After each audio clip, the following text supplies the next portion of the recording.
Hey YouTubers, this is Mr. Tumbleweed51 with a knife review for you. It's my first one, so please feel free to leave comments as long as they're not outwardly hostile. Hopefully I'll try not to feed that urge. Okay, today we're going to review the Spyderco Byrd Robin. Yeah, the Robin line is a budget line for Spyderco. The Robin itself is a very close cousin, first cousin in fact, to the Spyderco Dragonfly. They're both almost exactly the same length from blade tip to handle. The perspective on this is a little off, but I think that will tell you that they're basically the same in length. The Dragonfly I have here is a Dragonfly 2, which is the version with the jimping on both the spine and the choil area. And it's a flat ground blade, as the Dragonfly has historically been. But to concentrate on this model of the Byrd Robin, this is my favorite one. I have two others here that I'll show you in a second, but I like the sculpture effect created by the saber grind. I know some people don't like that. They don't think it's as conducive to slicing. It's okay. This is an EDC knife used for a variety of tasks, and I don't mind something being a little less useful for a particular task. The look of the blade just won me over. The blade steel on this is 8CR13 MOV, which is the typical steel used in knives made in China. The Spyderco Dragonfly is made from VG10, which is a common steel made or used by manufacturers in Japan, Seki City to be exact. The handle is on this model is FRN. It's got some holes sculpted in it here in the handle to match the deployment hole here, the bird eye I think it's referred to. The version here also of the handle has thin, but it does have steel liners which are skeletonized only to correspond to these holes here. It's still a very solid feeling knife. The blade is, the cutting edge is 1 7/8. The overall length of the blade to the handle is 2 3/8 inches, and the overall length of the knife is 5 5/8 inches. Now you'll notice this knife doesn't have a pocket clip.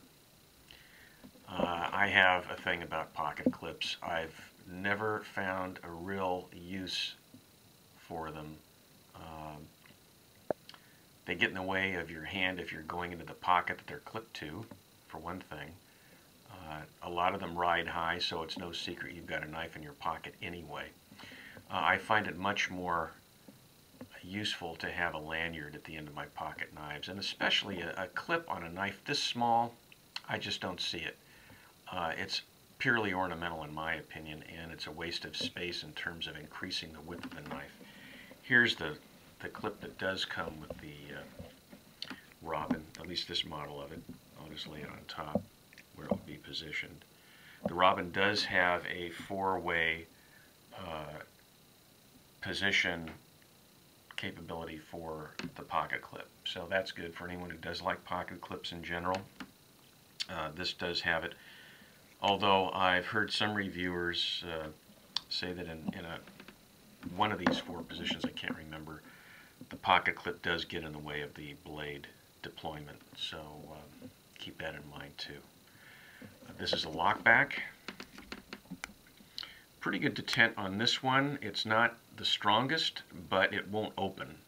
It just doesn't seem to be as strong as some other models. But the lockup is solid. There's no play in any direction. And The other versions of this knife, let me get those out briefly. There's the G10 handle and the flat ground blade of this Robin. This one has a flat grind. I've noticed that the Byrd line in general has a little bit less of a finished look in the way they polish or grind their blades, whether it's a flat ground. Most of the flat grinds on Byrd knives have kind of this wavy pattern, which you don't find in knives that are manufactured in Japan. I'm not sure why that is, but they obviously use different equipment. Same FRN handle, flat grind on that one. This is actually a great model also. It's still got the saber grind. It's got a G10 handle, which unfortunately is its weak point. The finish on this is really substandard in my opinion. Again, it may be unique to the knife I have here in my hands, but it's really obvious when you see where the G10 has been marred just by applying the pocket clip. And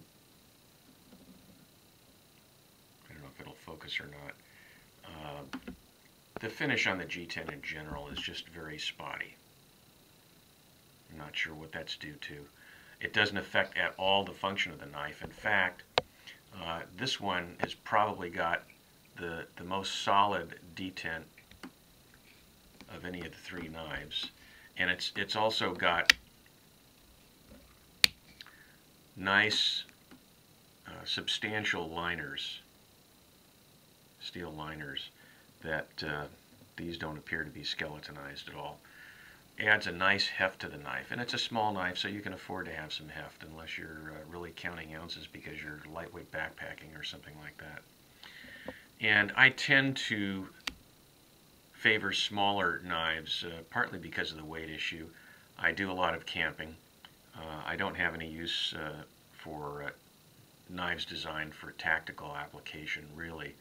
If I have a large knife and can't use a lanyard because it's just too large a knife, or it doesn't help store it in my pocket, I'll use a dedicated knife pouch on the belt. Again, that makes it easy. This is nice. The steel on the back of the knife has a nice sculpted look, and it adds to the weight and solidity of the knife itself.